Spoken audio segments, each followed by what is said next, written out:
Olá, aluno! Tudo bem com você? Eu sou a professora Adriana Zanon Teófilo e vou dar início a este novo semestre com a disciplina de Instalações Hidrossanitárias do curso de Arquitetura e Urbanismo. Neste novo semestre, nós vamos tratar de disciplinas que são diretamente ligadas com o dimensionamento do projeto arquitetônico, as adequações que estão relacionadas ao ato de se projetar. Então, é importante que vocês prestem atenção nas aulas, nas atividades, estudem, assistam às webs, para que vocês tenham sempre em mente o que vai se tratar na teleaula. O material sempre fica disponível com antecedência, então acessem para verificar as orientações. Antes de dar início à nossa teleaula, eu gostaria de deixar para vocês o número do nosso PIN, que nós vamos fazer algumas questões ao final da aula. Vocês podem anotar. No meio da nossa teleaula, eu vou relembrá-los sobre este número para que vocês façam o login. Mas não deixem para fazer no último momento, porque pode cair o sinal, né? E demora, às vezes, um pouquinho para entrar lá no site. Então, já anotem o PIN e quando vocês puderem acessar o kahoot.it, vocês já digitem esse PIN number. As perguntas que vocês terão, ou dúvidas que vocês terão durante a teleaula, nós teremos 2 momentos de perguntas. Você pode enviar via chat a sua pergunta, temos já um tutor que está acompanhando a solicitação de vocês. Então, encaminhe as suas dúvidas e as suas perguntas, ok? Vamos dar início, então, à nossa teleaula. Vamos ao quadro para ver o resumo desta aula de hoje. A nossa disciplina é de instalações hidrossanitárias. A teleaula de hoje vai se dar em relação à unidade 1, do livro didático. Tem como competência compreender, dimensionar e projetar os sistemas de água fria prediais. Quer passar para vocês o conhecimento de todos os conceitos e principalmente as normas em que estão embasadas para se fazer o projeto de um sistema de água fria. Tem como palavras-chave alimentador predial, reservatório, recalque, coluna, barrilhete, projete água fria. E esta unidade vai tratar de sistemas de água fria. Então, o que é um sistema de água fria? Para que ele serve? Então, vocês vão conhecer e vão aprender a dimensionar os sistemas de instalações de água fria, os principais materiais utilizados e as técnicas comumente utilizadas também para a construção de um sistema de água fria em uma instalação predial. Então, nós vamos tratar nesta teleaula sobre o abastecimento, sobre materiais e peças, vamos falar sobre os reservatórios e seus tipos, vamos falar sobre o barrilhete, as colunas e os ramais neste primeiro momento da aula. No segundo momento da aula, vamos falar sobre o consumo de água e a capacidade dos reservatórios, o dimensionamento das instalações, das tubulações, os critérios para o projeto de água quente, velocidade da água. Vamos então começar a nossa teleaula. Vamos falar um pouquinho agora sobre abastecimento. É o nosso tema desse primeiro bloco da nossa teleaula. Vamos ao quadro. Vocês sabem e já leram muito em relação aos sistemas de abastecimento na história, Antigamente existiam, então, os antigos aquedutos romanos. Eles eram construídos, aqui está um exemplo dele, para se transportar esta água de um rio, que iria fornecer água para as casas, os castelos e as cidades ali daquela região. Então, aqui é um modelo de um aqueduto, né, onde se conduzia aqui por meio dessa parte superior a água que seria levada até o local de consumo. Hoje elas são simplesmente atrações turísticas, tá? Mas antigamente esta era a função deste aqueduto. Nas edificações de hoje, a gente também precisa, assim como antigamente, receber esse abastecimento de água. Só que agora ele não vem via aqueduto, ele vem por meio de tubulações. Ele tem também os equipamentos dos reservatórios, porque você recebe, você pode bombear ou você pode reservar esta água. Então, a composição desse abastecimento de água não é tão simples assim, não é só um tubo que vem lá do reservatório e abastece essa edificação. Então, esse tipo de abastecimento que temos hoje, né, nas cidades, em geral do mundo afora, normalmente são feitos por rede pública, aonde é uma empresa concessionária que tem essa rede de abastecimento e faz esse fornecimento de água. Existe também um sistema privado, que são os poços artesianos, que também existem empresas que têm autorização para fazer esse tipo de instalação e perfuração no solo para poder se fazer a instalação de um poço artesiano dentro de um terreno. Depende até do tipo de edificação, pode ser até uma residência, né, de médio porte até edifícios, chácaras, fazendas, enfim, não tem daí o limite, vai do tamanho do aquífero que pode estar passando próximo a esse local que vai ser instalado esse poço artesiano. Para vocês, então, entenderem um pouco melhor como é esse sistema de abastecimento, o desenho é a melhor maneira de representar, né? Então, aqui eu trouxe um esquema de abastecimento. Então, a água vem da rede pública, certo? E ela precisa entrar da rede pública e passar primeiramente pelo seu registro, tá? E daí, do seu registro, que tem a quantidade de água que está entrando, vai alimentar a sua tubulação, o seu ramal predial. E dali, a distribuição para os seus pontos de consumo. Claro que ainda tem a parte do abastecimento, né? Então, só para vocês entenderem como é a chegada, a entrada dessa água em uma edificação. Claro que como vários assuntos relacionados a instalações, a como deve se proceder em relação a requisitos de projeto, o sistema de abastecimento não é diferente. É necessário sempre se consultar as normas técnicas da Associação Brasileira, ou seja, as NBRs da ABNT. Neste caso, nós temos a ABNT 5696 ou 26, agora me deu branco. Mas vamos conhecer os seus requisitos principais para este tipo de projeto, 5626, de 98. Traz orientações de instalações prediais de água fria para projetar, então, esse tipo de sistema em uma edificação, seja ela do tamanho que for. A principal questão é preservar a potabilidade da água, ou seja, uma água quanto mais potável, de mais qualidade, melhor. Fornecer a água de forma contínua, em quantidade suficiente, com pressões e velocidades adequadas à rede. Né? Porque às vezes você abre a torneira e está aquela água fraquinha vindo da rua, né? Está sem a pressão da água.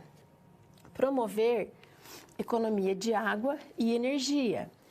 Permitir manutenção, né? Porque você precisa ter acesso a essa rede para poder dar a manutenção. Evitar ruído excessivo, porque se você tem grande pressão, muito acima da normal, você acaba tendo ruído. E proporcionar conforto aos usuários com peças adequadamente dimensionadas e localizadas corretamente. Então, temos aqui um exemplo. Por quê? Temos tipos de abastecimento que podem ser direto, indireto ou misto. O direto, o próprio nome já fala, ele vem diretamente da rede pública. Ele é tipo ascendente, ele precisa de uma boa pressão. Então, normalmente em casas pequenas e aonde se tem um sistema de abastecimento da rede pública com boa pressão, você consegue fazer o abastecimento sem ter um reservatório. Só a pressão faz com que a água seja ascendente e alimente os pontos. Perdão. Temos ainda o sistema indireto, que pode ser por poços nascentes, pode ser com ou sem bombeamento e fazem uso de reservatórios. Então, vem da rua essa alimentação da água e através de uma bomba, né? Você pode com bombeamento ou sem bombeamento. Se não houver a pressão da rede pública, você precisa com bombeamento para que uma bomba faça essa água subir ao reservatório.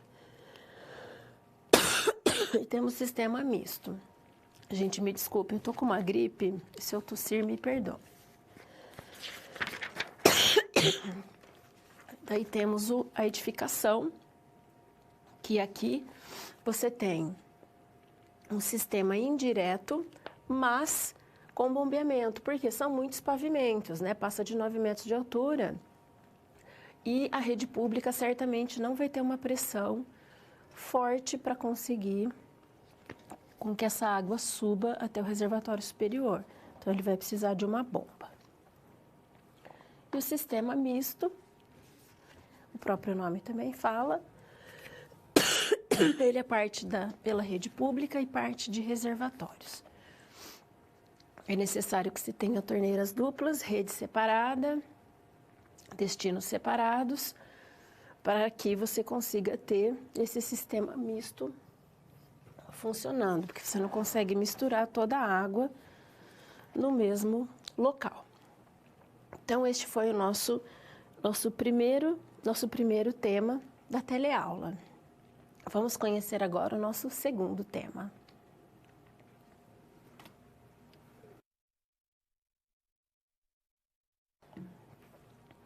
Vamos falar sobre materiais e peças.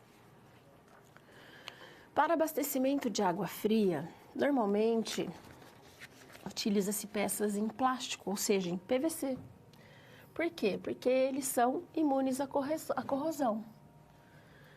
E também o CPVC, que é mais resistente às altas temperaturas, né? Então, aqui normalmente é usado em água quente. Geralmente utiliza-se o PVC rígido, que é aquele PVC soldável marrom, ou rosqueável branco, para tubulações de água fria. Tubulações de cobre utilizava-se antigamente, mas normalmente para transporte de água quente, não de água fria. Mas também hoje não se utiliza muito mais esse tipo de material. Utiliza-se também tubulações de aço galvanizado, que normalmente são utilizados nessas tubulações aparentes. Então, se vocês veem uns canos aí de aço, são normalmente utilizados porque eles têm mais resistência para ficar expostos, tá? E também são utilizados para esse sistema de hidráulico de combate a incêndio. Então, normalmente, as peças que utilizamos são peças que controlam fluxos dessa água. Então, nós temos torneiras e misturadores, onde você tem tem gente que chama de engate, a peça que abre e fecha esse fluxo. Então, é ela quem controla o fluxo da água que vai ser utilizada no ponto de consumo. Temos o registro, né, registro de pressão, que interrompe ou regula a vazão da água diretamente nas duchas, nos chuveiros, nas nas torneiras, que também é um controlador de fluxo. O registro de gaveta, ele permite a abertura e o fechamento da passagem da água na tubulação. Então, ele fica antes, né, do ponto de consumo, para que se houver algum vazamento, algum problema, o registro de gaveta ele deve ser fechado, para que não alague lá o espaço, o ambiente, né, para que você possa fazer uma manutenção. Temos os tubos e conexões de diversos materiais, então temos aqui, né, o PVC branco, temos o PVC marrom com os seus conectores, né, as luvas que são rosqueáveis, e você pode fazer a conexão de uma tubulação para outra, dependendo da dimensão desse espaço onde serão instaladas esse sistema, esse projeto de água fria.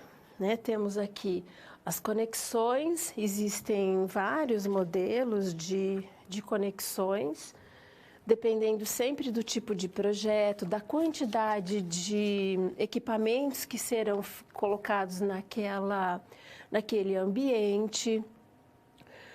Então, dentro de um projeto de água fria, depende sempre a especificação desses tubos e das conexões, depende sempre da quantidade de equipamentos que serão especificados dentro desse projeto. Nesse caso, nós temos o T e a cruzeta. Temos ainda joelho de 90, de 45, junções, curvas, né? Sempre nos acabamentos, tanto no branco quanto no marrom. E o que acontece?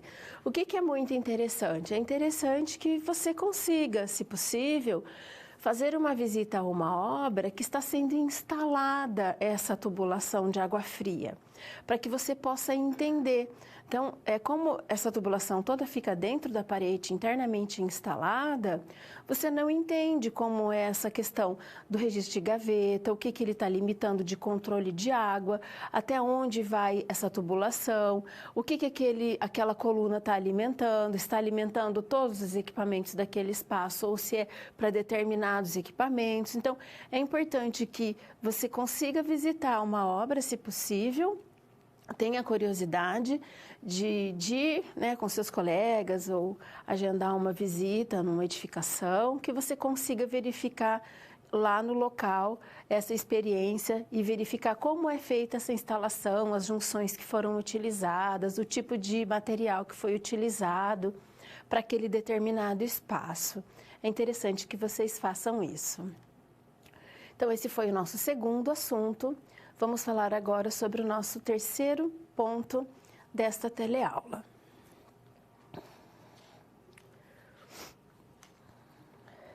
Vamos falar sobre reservatórios. Quando o abastecimento público de água tem muita variação e não é constante, você deve se preocupar e ter reservatórios nas edificações. Naturalmente, normalmente, o abastecimento público não tem uma boa pressão de água e não tem um constante, né, quantidade de abastecimento de água.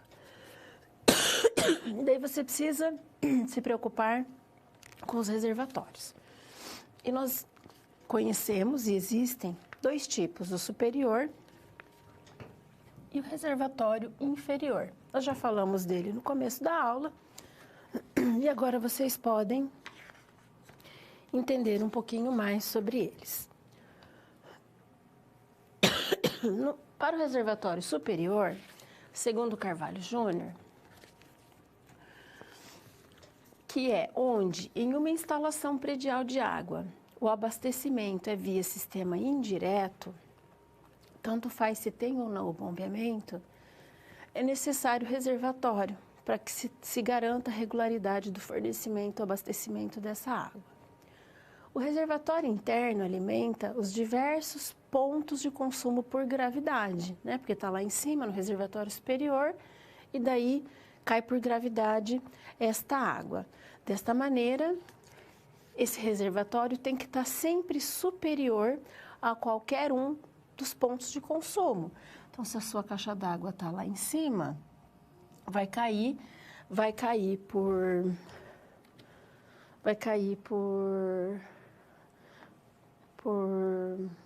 como é que desliga isso? Vai cair por gravidade e daí vai abastecer esse ponto. Então, você vai ter a caixa d'água lá em cima e vai abastecer esse ponto. Então, você tem essa caixa e vai cair por gravidade ao ponto de consumo. Então, vai alimentar, né, os ramais e as colunas vão alimentar para que essa condição aconteça de forma natural por gravidade. E como que você consegue calcular isso, essa instalação? Cada equipamento tem um peso, que vocês vão entender daqui a pouquinho como funciona isso. E daí você deve ainda ter um acesso fácil a essa instalação para que você tenha uma manutenção e limpeza para dar qualidade conforme a norma prevê, né? Que você tenha qualidade no abastecimento desta água, né? Assim como diz a NBR 5626. Os reservatórios, eles podem ser fechados e cobertos, porque não deve se permitir entrada de luz natural, porque a luz natural cria limo, né? Pode atrair insetos e entrar lá dentro, pode criar larvas ou contaminar então essa água. Então, por isso que é importante que esse reservatório esteja sempre fechado. Só se lembrem que mais para frente também vocês vão ver isso, que essa distância tem uma distância mínima para que essa tampa possa ser aberta ou removida, para que se possa fazer a limpeza deste equipamento. Então, prestem atenção quando forem projetar o espaço dessa caixa d'água lá em cima da laje ou do telhado. Já no reservatório inferior, segundo ainda Carvalho Júnior, quando a pressão da rede pública não é suficiente para alimentar o reservatório superior, assim como eu expliquei naquele primeiro desenho, em edificações com mais de 3 pavimentos, ou seja, acima de 9 metros de altura, é obrigatório que você coloque um reservatório inferior, porque o sistema de rede pública ele não vai ter essa pressão para alimentar o seu reservatório superior. Então, você reserva no inferior e daí você pode bombear essa água até o reservatório superior por meio de recalque, ou seja, por meio de bombas. Nesse reservatório inferior, você deve prever um ramal especial com instalação elevatória para que você possa limpar, porque ele vai estar lá embaixo, certo? Então, você precisa também fazer a limpeza e manutenção. Então, você precisa também fazer essa prevenção para que possa se fazer a manutenção e a limpeza. Esse reservatório deverá possuir fácil acesso, né? E deverá ser isolado e afastado das instalações de esgoto, claro, né? Porque senão vai contaminar esta água limpa que está neste reservatório inferior.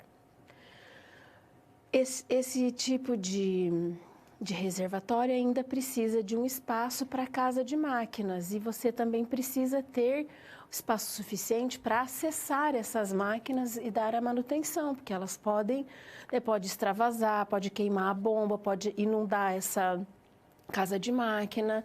Então, você precisa trocar essa bomba, pode quebrar um cano. Então, você precisa de um espaço dessa casa de máquinas para esse sistema de manutenção. Dependendo da dimensão da obra, recomenda-se a instalação de 2 conjuntos, justamente no caso de falha de uma ou dano, né, você pode utilizar e ter como reserva essa segunda conjunto de bombas. Então, aqui tem um exemplo, onde se tem o reservatório inferior que chega da rua, cai por gravidade, essa reservação. Para sair daqui do ponto baixo, você precisa bombear a bomba, que vai jogar com força e pressão para abastecer e subir todos esses pavimentos para abastecer a caixa d'água superior.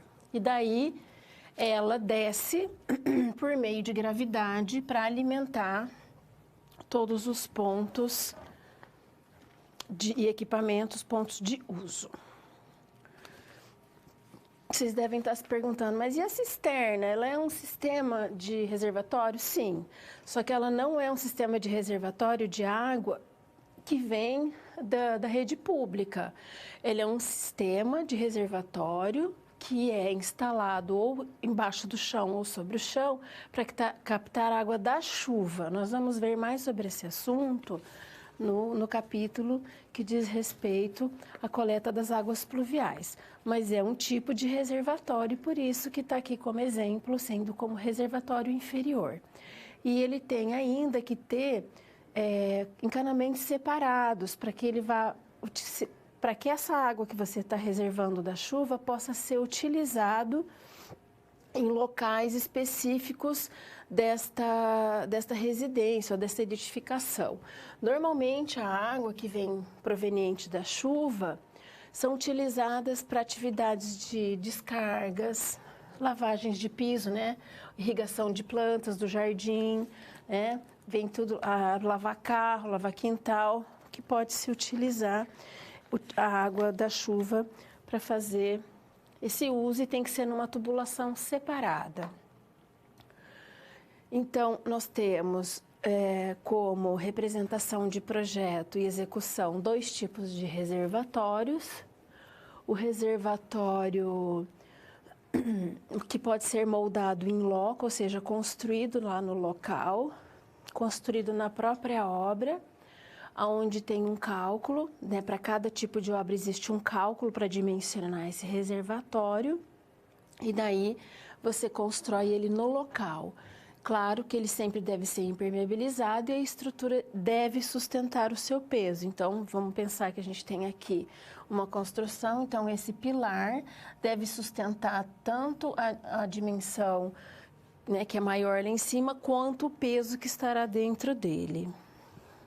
E temos os industrializados, que são os mais utilizados naturalmente e são fabricados em diversos materiais, assim como metal, PVC, fibrocimento, polietileno, fibra de vidro, inox, poliéster. Né? Então, aqui nós temos a comparação de alguns tipos de aço inox, polietileno e fibra de vidro, aonde se tem tanto vantagens quanto desvantagens para o tipo e uso desses reservatórios. Então, aqui vocês já conheceram, né, os tipos de sistema, né, como acontece o abastecimento, e agora nós vamos para o nosso 4º item desse primeiro tempo de aula.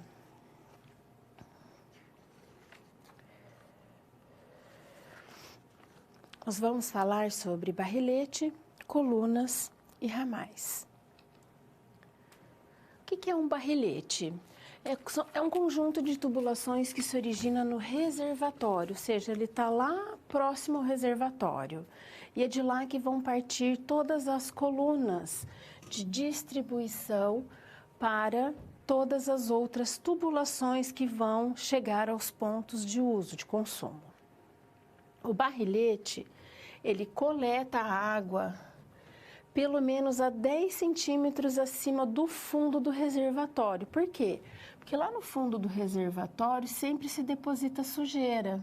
Então, a 10 centímetros é onde essa saída de água vai estar. Tá? Então, ele pode ser ramificado, assim como vocês vão ver na próxima imagem, ou concentrado. O ramificado, ele é mais econômico, né? Vocês podem ver até pelo desenho, pela quantidade de canos. Ele tem menos tubulações do que o concentrado. Então, ele é mais econômico no momento da sua execução. Eles têm menos tubulação, então perto do reservatório, e os registros são mais espaçados, né? Eles estão distantes um dos outros. E são sempre colocados antes do início das colunas de distribuição. Então, sempre tem um registro que vai alimentar, aqui o registro para que vai alimentar essa coluna. O registro controla essa coluna. E o concentrado, os registros podem ser controlados melhor, porém necessita de espaço maior para instalação, porque você precisa de uma área ampla para poder, então, colocar esse tipo de tubulação. Então, aqui está o barrilete, né? E aqui estão as colunas com os seus respectivos registros, que vão, então, alimentar os pontos de consumo. Aqui aquele desenho, né? Onde se tem a saída de água a 10 centímetros do fundo, aqui está a bomba, né, de nível de água, e o dreno, né, o extravasador, se caso chegar ao limite da caixa d'água. Então, vocês têm esses desenhos também no livro didático e podem acompanhar por lá também o detalhamento. Colunas e ramais. Dos barriletes saem as colunas de distribuição, como vocês já viram ali no desenho. Saem ainda os ramais e os subramais, os quais vão levar água fria para todos os pontos da edificação. As colunas fazem um percurso vertical até os ramais, né? O próprio nome já diz, ela é uma coluna, né? Então, colunas normalmente são verticais, que se dividem em subramais, tá? Cada coluna deve ter seu registro de gaveta, assim como a gente tem dentro de uma cozinha, de uma lavanderia ou de um banheiro, um registro de gaveta, para fechamento principalmente em caso de manutenções. A válvula da descarga deve ter uma coluna exclusiva, porque utiliza um grande volume de água e não interfere nos outros pontos, né? Então, a descarga, ela sempre puxa um volume de água grande, então, por isso, é feita uma coluna exclusiva, porque daí se está usando a descarga, não consegue utilizar a torneira ou o chuveiro, porque toda a água da tubulação vai ser demandada para a descarga. Então, deve-se sempre pensar nessa instalação separada de uma válvula de descarga. E aqui nós temos um desenho esquemático com todas as composições que foram aprendidas até agora. Então, nós temos o reservatório superior, o barrilete, as colunas, né, verticais, os ramais que vão entrar para o apartamento e os subramais, os que vão alimentar os pontos de consumo. Então, aqui é como a água está descendo para alimentar. E aqui é como a água entrou na edificação, pela rua. Então, ele entrou pelo ramal, tem o cavalete, o reservatório, a bomba, que vai colocar essa água lá em cima. Então, nós temos o sistema de abastecimento para edificação e depois a distribuição desta água para edificação. Acho que ficou fácil de entender, né? Um esquema simples e que a gente conseguiu resumir todos os componentes dessa instalação de água fria. Então, nós chegamos no final do primeiro momento da aula, vamos conhecer a nossa SP.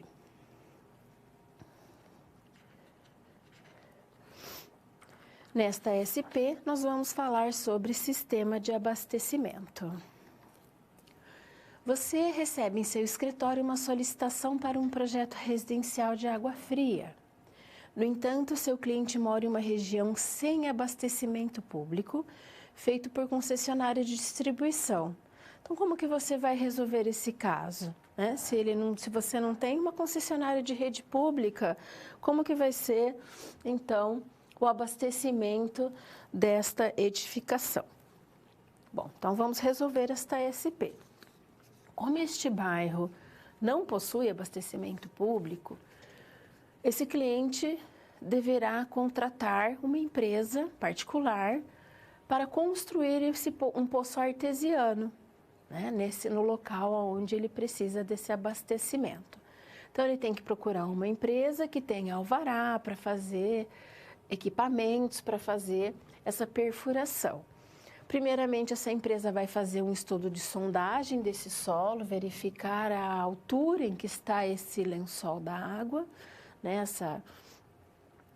para poder, então, puxar através de uma bomba, né, e vai precisar de uma bomba, aonde ela vai puxar esta água para poder abastecer essa edificação. Então, contratando essa empresa, eles vão fazer essa perfuração depois da sondagem, encontrado esse ponto da água, esse lençol.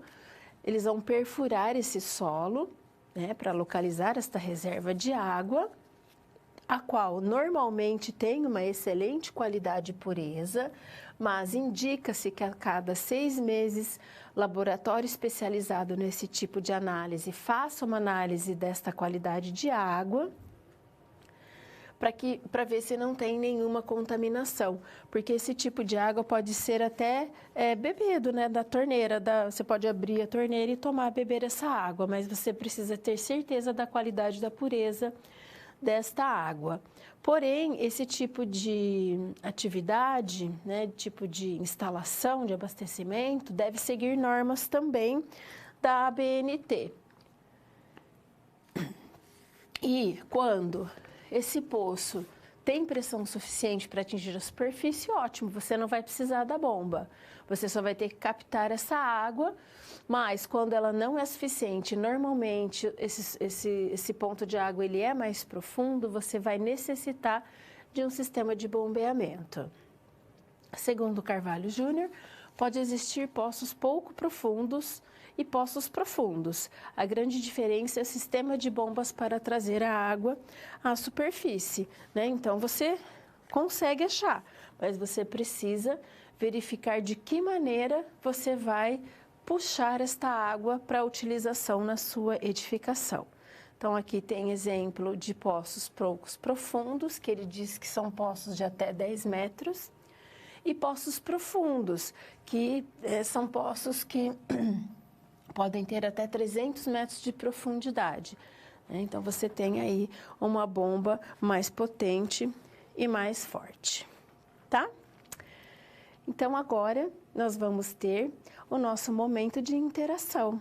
Eu gostaria que vocês mandassem as suas perguntas, as suas dúvidas ou as suas contribuições no chat, conforme eu passei o endereço no início da aula.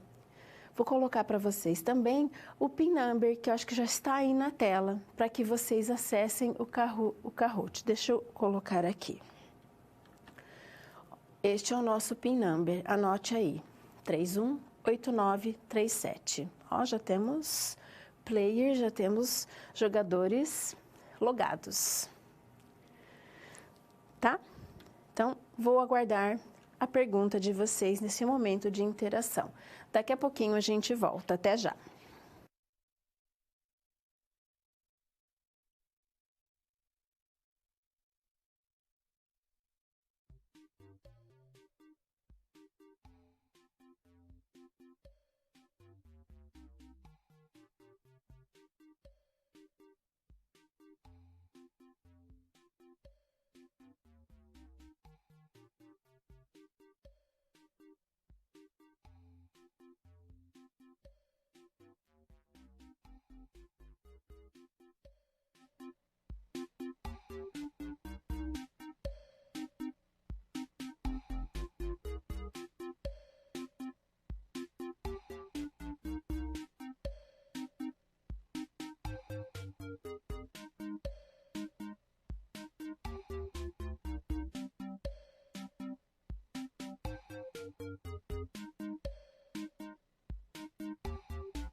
250, tá?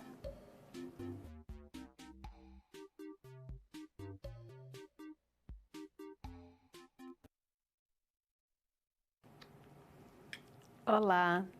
Gostei de ver, as conexões estão aumentando a cada momento. Então, vão se conectando, todo mundo que estiver assistindo esta aula, para que ao final da aula nós possamos fazer esse jogo, tá? São só 3 questões, será rapidinho, para que vocês concorram um com os outros aí no entendimento desta teleaula. Vamos dar início agora ao nosso segundo momento desta teleaula.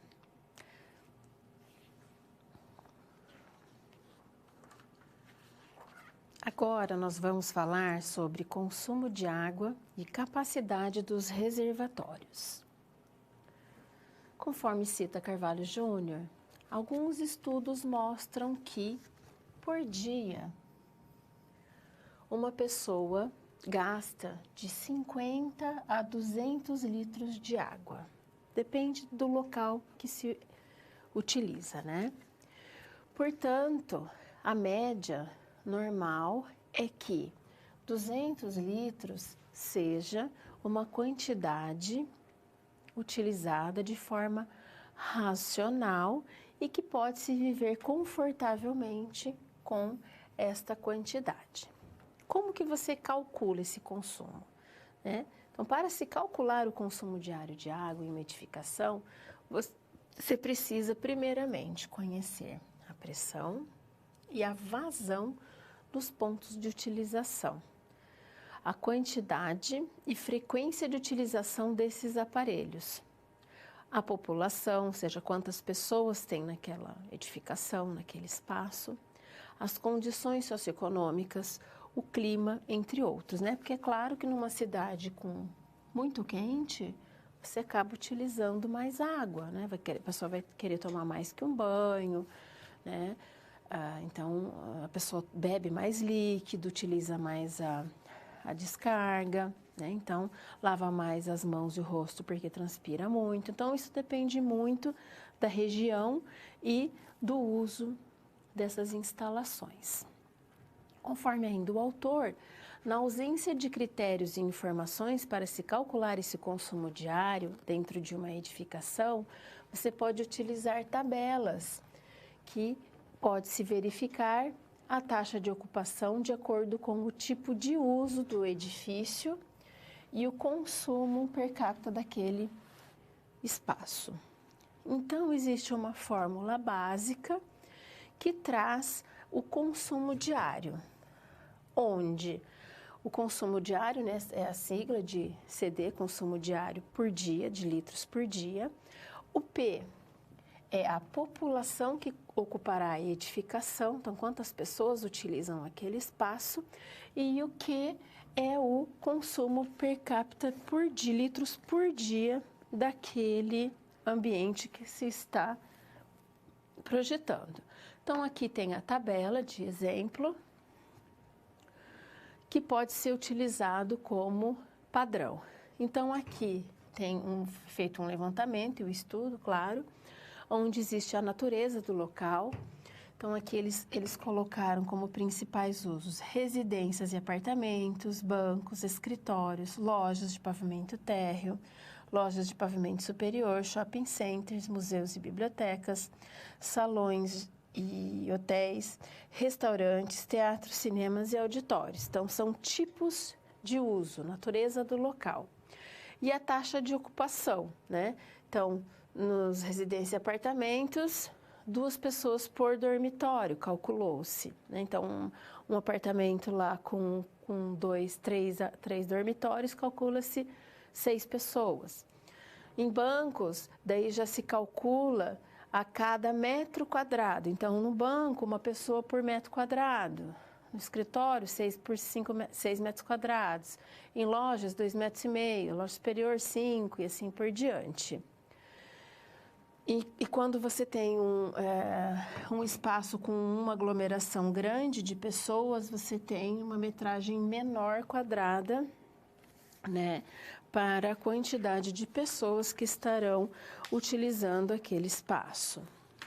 E daí você precisa olhar esse consumo de litros por dia em determinado espaço que você está analisando. Então, aqui em destaque, por exemplo, numa casa popular ou rural, a tabela nos mostra que se utiliza 150 litros de água por dia, né? Então, você considera dentro da tabela o tipo de edificação e o consumo por dia. Aqui o resto da tabela, onde você tem, né, fala até de garagens, hotéis, jardins, lavanderias, mercados, uma série de tipos de usos que você consegue verificar a definição da utilização.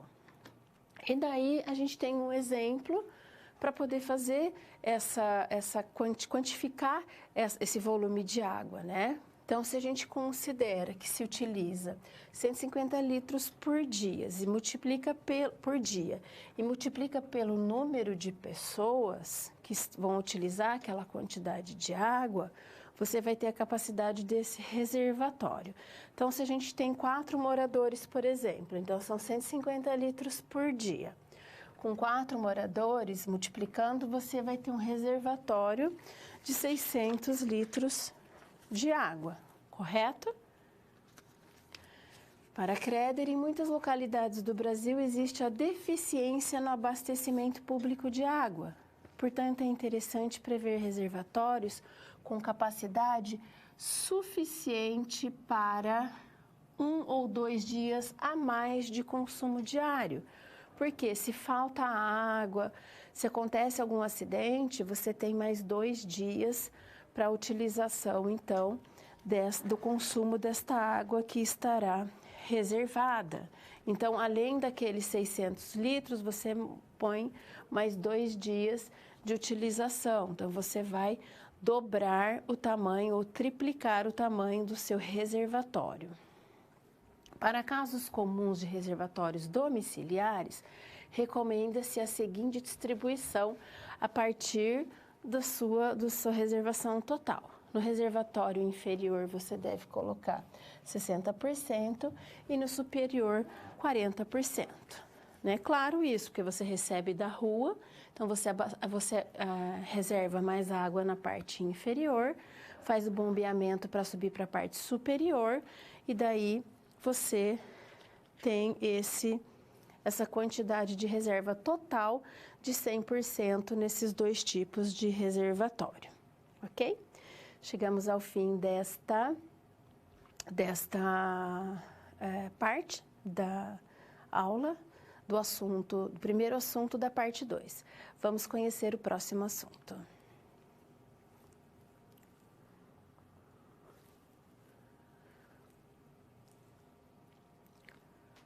Então, nós vamos falar agora sobre projeto de água fria. Conforme Cubas, a concepção de um projeto de água fria precisa estar de acordo com a finalidade da edificação, com a distribuição arquitetônica dos cômodos hidrossanitários, a caixa de água, através da determinação das peças de utilização, do sistema de abastecimento e da distribuição das colunas. Para a determinação das vazões dos trechos, deve-se consultar as tabelas das normas, para que você consiga entender a vazão de cada trecho que será projetado. Para um resultado satisfatório, o projeto deverá ser desenvolvido em conjunto com outros projetos. Então, a gente tem aqui a compatibilização de projetos.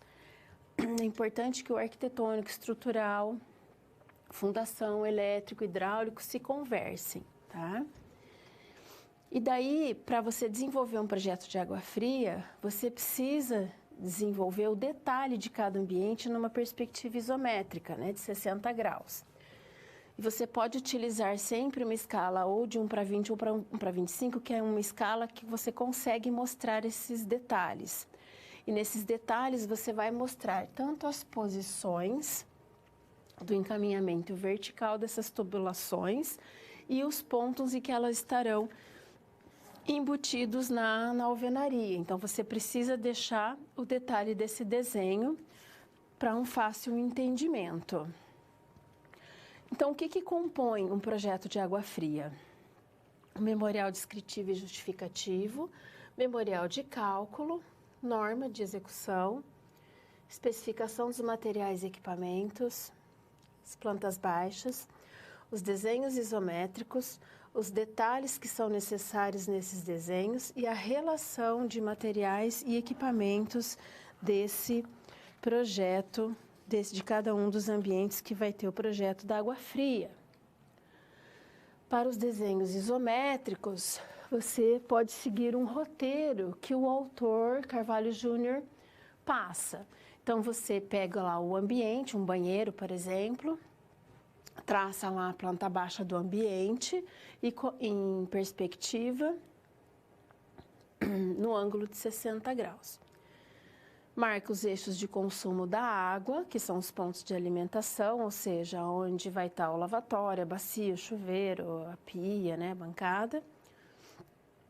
Traça com linha pontilhada a partir dos eixos dessas peças até a altura do ponto de consumo. Depois você traça os ramais internos, unindo os pontos de consumo. E por último, você indica os ramais e subramais, os seus diâmetros. E aqui a gente tem um desenho demonstrando esse exemplo, né? Então, você tem aqui a planta baixa, com a localização dos equipamentos e os pontos onde você tem essa alimentação. Então, você tem, né, a descida da água e daí você tem a alimentação desses pontos aqui no lavatório, aqui na válvula de descarga e aqui no chuveiro. Né, você tem o registro de pressão, registro de gaveta, e você tem aqui está o registro de gaveta, desculpa, registro de pressão, e o chuveiro, que é o ponto de uso. Então, você consegue mostrar na perspectiva como será o desenho desta tubulação. Ok? Ficou claro como representar uma perspectiva a partir da planta baixa, porque é a partir desse desenho que você vai definir a localização dessa tubulação e como ela vai se distribuir naquela parede. É bem interessante também que se tenha registrado essa tubulação, o desenho dela, porque se ela faz divisa com uma parede, que é um armário ou algo que precisa ser instalado, esse desenho diz exatamente onde está essa tubulação e corre-se menos risco no momento da perfuração da parede do ambiente ao lado em acertar o encanamento desse. Então, é importante que isso fique registrado no projeto, com as medidas, para que facilite a vida lá do marceneiro, serralheiro, enfim, de quem vai instalar algo na parede vizinha, tá bom? Vamos agora ao nosso próximo tema.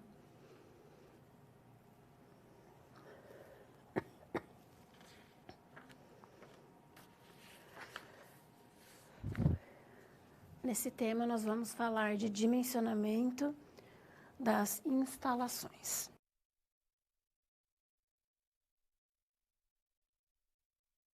Ainda dentro da NBR 5626, que é a norma que fixa todos esses critérios para o dimensionamento das instalações de água fria, é onde ela mostra o que cada peça tem de vazão, para que seja viável o funcionamento dentro do peso de cada uma dessas peças definidos pela norma. Então, naquele momento da aula, nós já falamos que essa instalação deverá ser projetada e calculada trecho a trecho, porque cada equipamento tem uma demanda e uma vazão de água, né? Precisa de uma quantidade de água para funcionar. Então, existe essa tabela aonde se tem o aparelho que você tem lá para utilizar, né, sanitário, a peça da utilização, qual é o modelo, se é uma caixa de descarga, uma válvula, um misturador, um registro, qual é o tipo de peça, a vazão desse projeto, ou seja, quantos litros por segundo e o peso relativo a esta vazão. Daí, através desses requisitos, nós conseguimos dimensionar a tubulação. Por quê? Quando você soma os pesos, você pega lá, deixa eu só voltar rapidinho. Você pega lá, eu vou pôr um misturador, um registro de pressão e deixa eu pegar aqui, a pia com torneira. Então, vamos lá. Nós temos 0,10, mais 0,10, mais 1. Então, nós temos 1,20. Então, quando você soma esses pesos, você vem aqui na soma dos pesos e verifica de 0 a 1,1 é uma dimensão para soldável ou para rosqueável. Como nós temos 1,2, então ele já entra nessa capacidade. Então, nós teremos tubulações naquele trecho de 25 milímetros ou 3/4 de polegadas. Então, para isso que você precisa saber dos pesos para poder definir, então, qual é o tubo a tubulação que você vai comprar para instalar em cada um dos trechos. E daí, consequentemente, conforme o projeto, você também vai definindo os conectores, se é cotovelo, né, se é luva, o que você precisa para poder fazer as curvas e essa água chegar até o ponto de consumo. Então, nessa tabela, foi organizado um resumo em relação ao peso das peças com o diâmetro nominal da tubulação que deve ser utilizada. E daí, para calcular os diâmetros, né, você precisa conhecer, então, qual é a peça e o peso dessa peça. Então, aqui tem mais um exemplo, né? Então, aqui tem a sigla de cada uma das peças de utilização e o que cada uma é e os seus pesos respectivos. E daí, os trechos, eles devem ser separados, justamente divididos por trechos. Então, se você tem do barrilhete até a bacia sanitária, que deve ter uma tubulação separada de todas as demais, então, se o peso dela deu 32, dentro da tabela, a tubulação é de 40. Né? No próximo trecho. Então, aqui deixa eu já mudar para a imagem, que daí vocês vão entender. Em cada um dos trechos, você tem, então, os pesos, né? Então, aqui vai ser de 40, na B, no CD também, né? De 40, no D e E, acho que diminuiu, ficou de 25 lá na tabela, porque foi se somando os pesos conforme o tipo de equipamento definido para aquele trecho. E daí você tem, né, aquele resumo onde você tem no trecho AB 40 milímetros, BC 40, D, e aqui estão os equipamentos, né? Então você tem todos os equipamentos aqui dizendo que estão naquele trecho, definindo então a dimensão desta tubulação. Ok? Então, aqui nós temos o desenho e a representação com as siglas de cada equipamento. Ali você já pode verificar que também já aparece, inclusive, os tipos de conectores, né? Ó, esse aqui, por exemplo, é um conector em T, né? Porque você tem a entrada daqui, daqui, essa saída. Aqui nós temos um cotovelo de 90 graus. Aqui nós temos outro T. Então, assim por diante, você consegue ir definindo através do desenho. Aqui nós temos uma curva de 45. Então, a partir do desenho dessa isométrica, você também já consegue definir a quantidade, a dimensão de cada uma das peças que você vai precisar do seu projeto. E você tendo esse cálculo, você não tem o desperdício, né? Então, se você consegue entender a quantidade de equipamentos, o tamanho das tubulações e a quantidade de conexões que você vai utilizar nesse ambiente, no momento da obra, você consegue comprar exatamente aqueles materiais que são necessários para executar aquele projeto. Então, você não tem um desperdício grande de materiais, porque as tubulações são materiais caros no momento de um projeto. Os materiais hidráulicos são materiais caros, então você não tem esse desperdício nesta obra, tá bom? Então, chegamos ao fim de mais um assunto, vamos conhecer o próximo assunto. Vamos falar agora sobre velocidade da água. Conforme ainda 5626, a velocidade da água dentro das tubulações não deverá ser maior que 3 metros por segundo em qualquer trecho, pois se a velocidade for maior que isso, gerará ruído dentro das tubulações, por causa das vibrações que ela vai gerar. Então, no momento do projeto dessa instalação, é indicado que as peças sejam posicionadas nas paredes opostas dos ambientes que serão habitados e utilizar ainda dispositivos anti-ruídos. Então, além desta questão, né, de que pode gerar ruídos, tem aquela questão que eu acabei de comentar, né, que pode também haver um problema na instalação aqui de algum objeto, de algum móvel nessa parede e acertar a tubulação. Então, todos esses problemas devem ser pensados no momento da execução de um projeto, do desenho de um projeto arquitetônico, né? Para que você pense não só em cada espaço, mas na interligação desse espaço com o espaço que está sendo utilizado também pelo cliente. Então, para que não haja esse ruído e esse problema, você não deve utilizar tijolos vazados, né, de cerâmica ou de concreto, onde tem essa alimentação desses ramais, né, da válvula de descarga principalmente, porque é o subramal que recebe mais quantidade de água. Deve recobrir o tijolo com argamassa mais espessa, aonde você tem lá um quarto, uma sala, alguma coisa para que esse ruído tenha uma parte de isolamento. E, se possível, utilizar vasos sanitários com caixa acoplada, né? Porque eles gastam, que está errado, eles gastam menos água e não tem ruídos tão fortes, né? Tá conhecido depois, vocês pesquisem aí o que é um golpe de arriete. Né, são os ruídos, aqueles ruídos fortes que vocês já devem ter escutado em algum local, aquele barulho forte de água.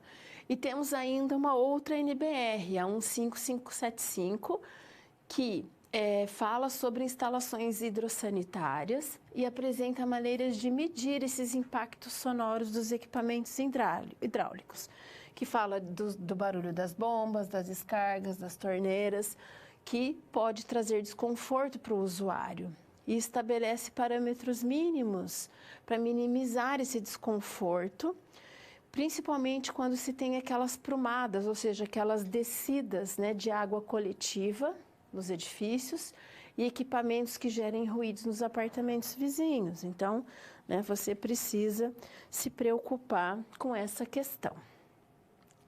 Então, chegamos ao final dos nossos conteúdos desta teleaula. Vamos conhecer a nossa SP.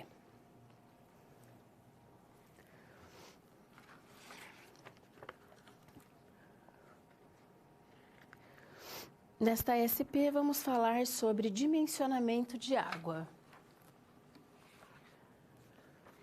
Vocês precisam conhecer e entender, então, como dimensionar a instalação de uma água fria. Então, você precisa treinar isso com um projeto, né? Que trouxe o exemplo de uma cozinha e você vai definir nesta cozinha o que existe de equipamento de consumo, ponto de consumo final. Então, aqui está mostrando, né, a pia com duas saídas. Nós temos aqui o registro de gaveta, a descida da água fria. Temos o registro de pressão e temos uma alimentação aqui do equipamento, que eu não lembro o que é esse FI. Então, você vai buscar os pesos na tabela, o peso relativo na tabela de cada um desses objetos, de cada um desses pontos de consumo que existe no projeto da isométrica, ali daquele ambiente que no caso é a cozinha. E daí, com a somatória dos pesos, vocês vão calcular cada um dos trechos. Então, vocês vão lá buscar no trecho que tem todos esses pontos de água, vão somar os pesos para definir o diâmetro que vai em cada um daqueles trechos e vão montar esta tabela que você está vendo aqui. E daí, com isso, você alimenta essas informações dentro do projeto. Então, naquele trecho, aquela tubulação é de 25, depois do registro de gaveta até o próximo trecho é de 25, naquele pequeno trecho de 20 e nos demais 25, e aí você consegue dimensionar então a tubulação para esse espaço. Ok? Ficou fácil, né? Se você segue os passos e verifica exatamente quais são os trechos que você precisa alimentar, com a ajuda e a consulta às tabelas corretas, você consegue então fazer o dimensionamento de cada um desses trechos desse espaço que você quer fazer o projeto da tubulação para alimentar a água fria nesses pontos de consumo, nesses equipamentos.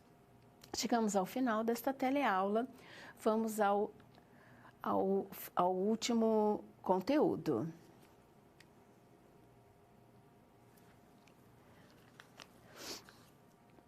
Vamos falar sobre o recapitulando. Bom, nesta teleaula, nós então fizemos a introdução ao estudo das instalações hidrossanitárias e vocês conheceram todas as formas de alimentação do ramal predial, desde quando chega a água da rua até como é abastecido os reservatórios e a sua descida e alimentação dos ramais para os pontos de alimentação. Viram também os tipos de materiais que pode se empregar, então, nesse tipo de projeto. E conheceram a parte teórica, né, sobre os conteúdos de um sistema de água fria, tratando-se, então, do barrilete, da reservação, como dimensionar a coluna, o recalque, como são as definições dos conteúdos que nós tratamos. E com todo esse conteúdo apresentado, vocês conseguiram compreender e dimensionar um sistema de água fria com esse último exercício da SP que fizemos.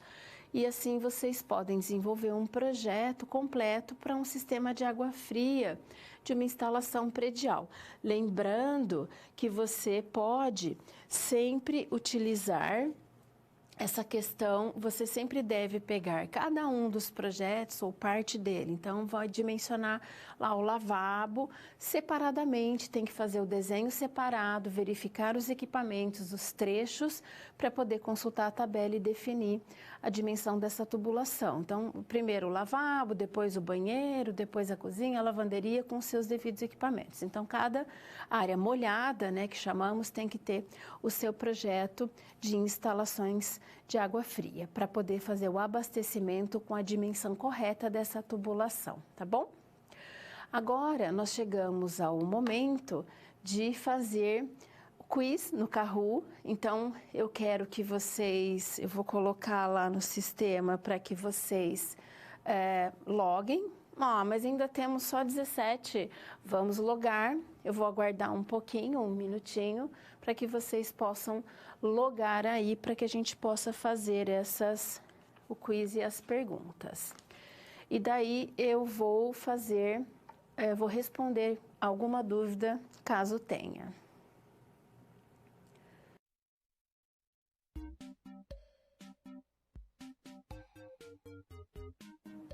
Mais 30 segundinhos para todo mundo logar.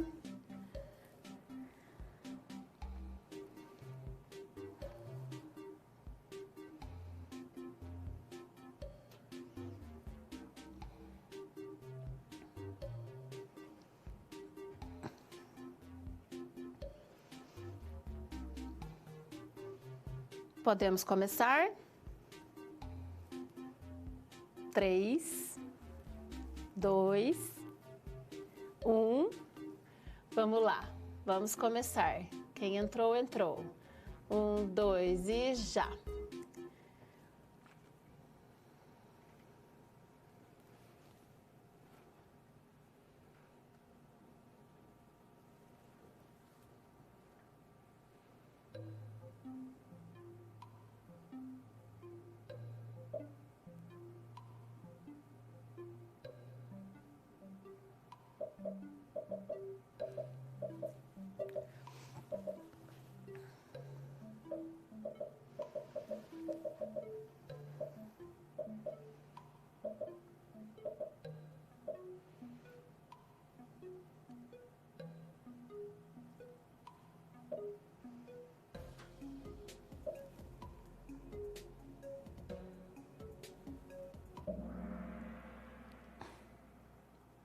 Olha só, muito bem, a maioria acertou. Temos só 6 que não responderam corretamente. Aham, a imagem trata de uma junção de 45 graus, muito bem. Próximo.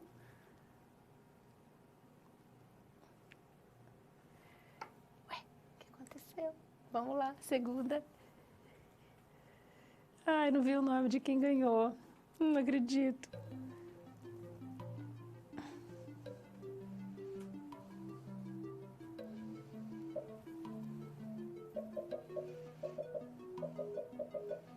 Nós temos menos tempo nessa pergunta.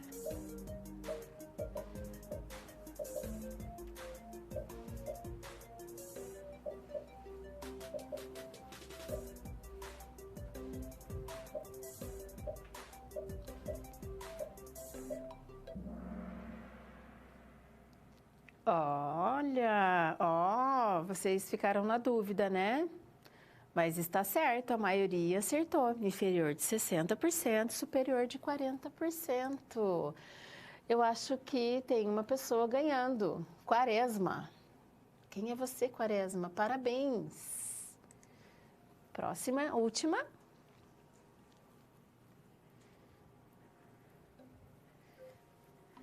Essa é fácil.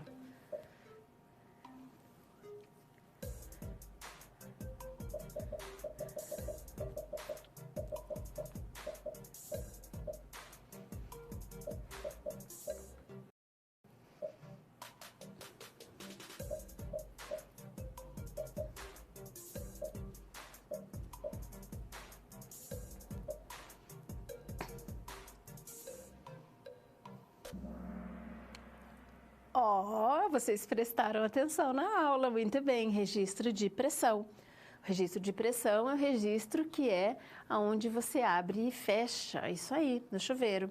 O registro de gaveta é aquele que fica lá em cima, onde você fecha toda a alimentação daquele ambiente, né? No caso de manutenção e tal. Muito bem, vamos ver. Ó, MCC Terê, o Quaresma ficou em terceiro lugar e Estrela 1 em segundo lugar.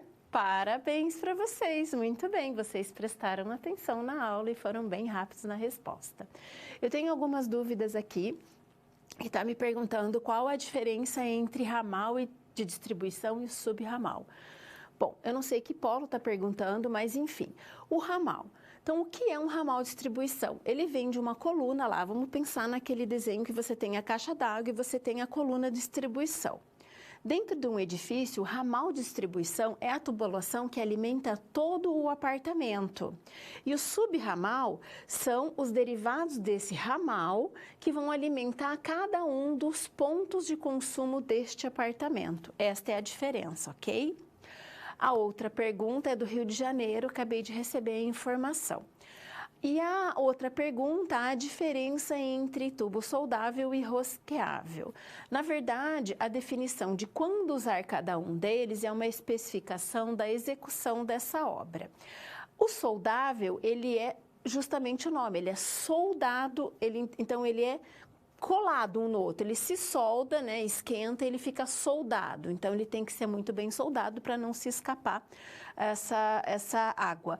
E o rosqueável, ele tem a junção de rosca, tá? O rosqueável, ele é normalmente mais forte e mais utilizado nas edificações, mas essa é a diferença, ambos são para água fria, a diferença é preço, resistência e qual é a especificação da execução dessa obra, tá bom? Os ambos são para água fria. Valeu, pessoal. Até a próxima aula. Vejo vocês.